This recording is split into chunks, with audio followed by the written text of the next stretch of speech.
Hello guys, welcome to Gossiphub, the home of all gossips. If you have not subscribed to this channel, kindly subscribe, click that notification bell to be notified every time we post a new video, like, comment and share.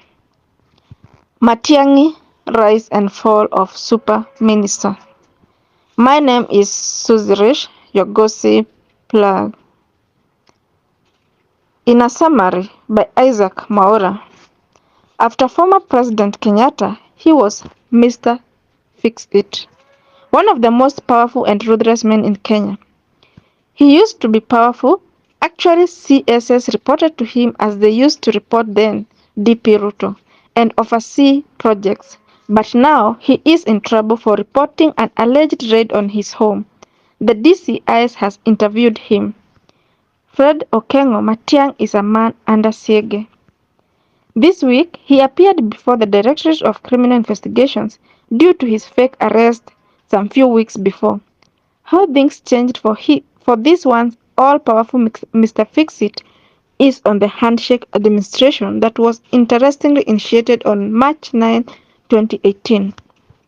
Coincidentally, Raila Odinga and his cohort were at the DCI headquarters to accompany Matiang'i, threatening to lead his supporters in storming their premises. Indeed, the more things change, the more they remain the same.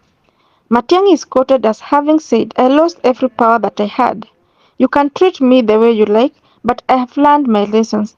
If I were you, I would act differently because a time will come when you will leave office just like I did."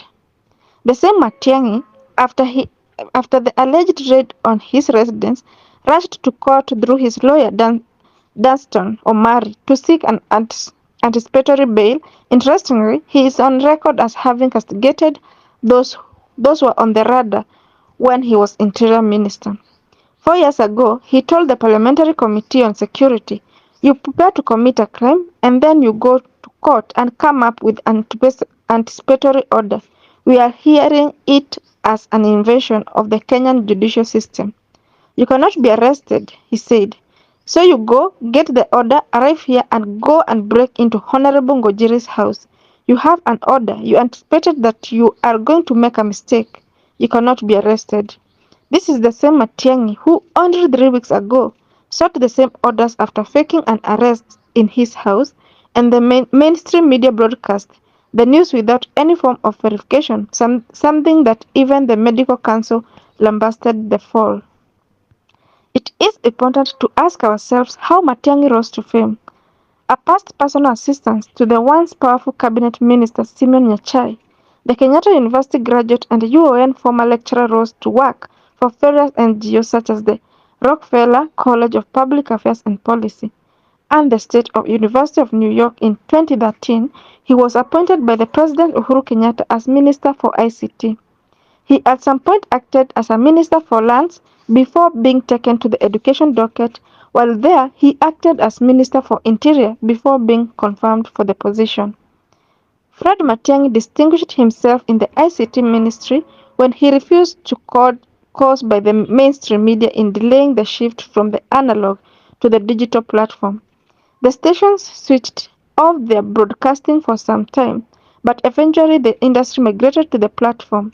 In education, he was able to have all school buses painted yellow, something that has distinguished them from other PSVs and enhanced security of learners. He also helped curb exam cheating and occasioned the release of exams in record time, thus curbing of malpractice further. He implemented a policy that all KCSE exams candidates who got C+ got government admission to public universities.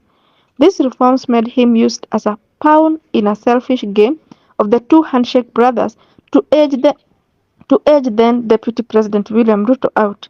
In January 2019, he was thus appointed chairman of the National Development Implementation Committee of Cabinet, which all CS, the AG and head of public services were members.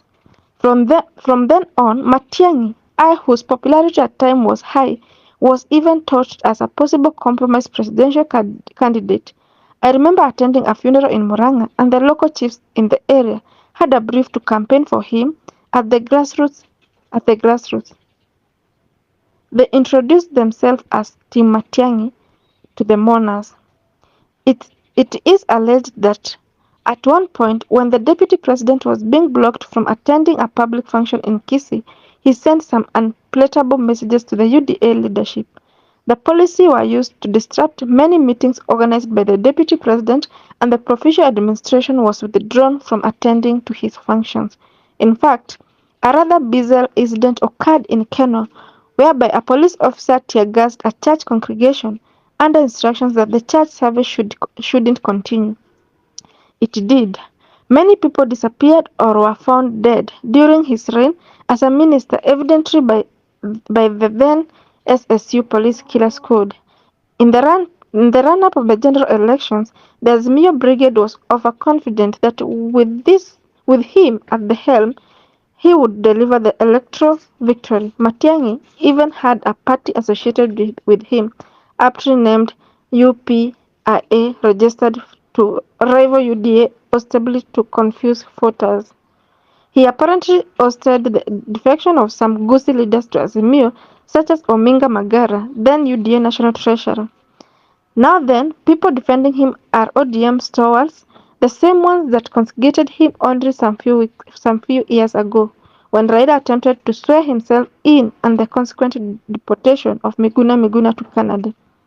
As the president aptly put it on March 15, 2022 during the UDA and NDC, power is transit and the people of Kenya will overcome. We will not submit to your threats and blackmails. We will not bow to you. We will not worship you. We will worship the living God in heaven. We worship no human being. For Matiang'i, power has been indeed transit. Thank you guys for watching and listening to this end. I was your host, Susie Rich, and I love you all.